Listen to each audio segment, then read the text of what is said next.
бірінші авторға тоқталып өтейін.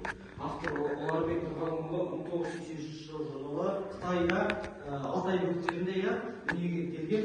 Одан кейін 2004 жылы Қазақстанға қоныс аударады, өзінің ата мекеніне, өзінің туған жеріне. Сосын өнер академиясына оқуға түскен, өнер академиясын бітірген. Қазіргі таңда ол кісі тірі, сол өнер академиясында мұғалім болып жұмыс жасайды. Ал енді бірінші сұрақ, аяғашшы деген сіздер өздеріңіз кім деп ойлайсыздар?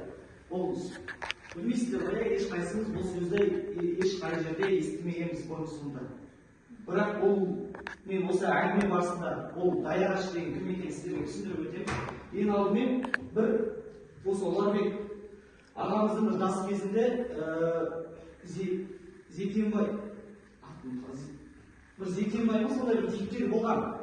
Сол кісі атқұмар адам болған дейді, жылқыға қатты жылқыны жақсы көретін дейді.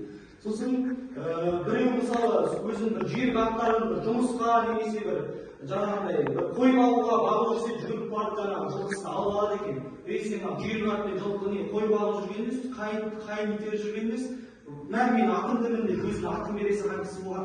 Ал шабандоз балалар болады ғой, атқа шабатын. Сол атқа шабатын балаларға жаңағыдай қой бағып бір жұмыс істеп жүрген естісе, қой бағып, қоз бағып жүрген естісе, сол қой бағып жүрген жеріне бар, неге қайт, кім айтты десе, Зекенбай айтты дейсің. Ертең сенде емес па, жарыс емес па, бар сол жарысына дайындал, қойды өзің баған деп, солай нетіп қоятын болған. Ал былай қарап тұрса, ол жылқыда, жаңағы балада бұл кісінің жаңағы кейіпкердің баласы емес, просто сондай ат үшін, жылқы үшін жан беретін адам болған, жүйрік аттар үшін. Бір күні топ адам болып, біреудің қайтыс болған кісіге көңіл айтуға барады, жаңағы ішінде жаңағы Зекенде бар.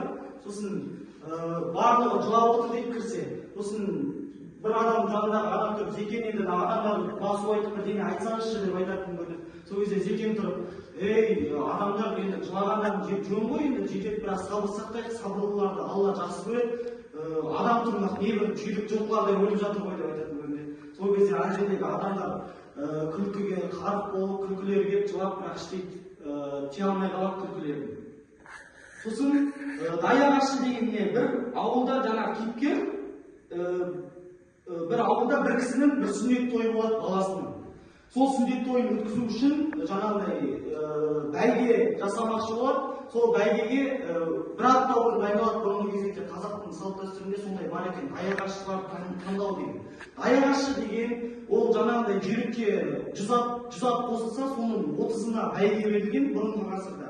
Соның мысалы 5 келген, бірінші, екінші, үшінші келген атпен, мысалы 30-шы келген атқа бірдей не берген, жаңағыдай түйе деген сияқты. Соларды бәйгеден келген кезде, мысалы 100 адамға, 100 бәйгеден келген адамға 100 аяғашшы дайын тұрған, оларды күтіп алған ғой аттарды.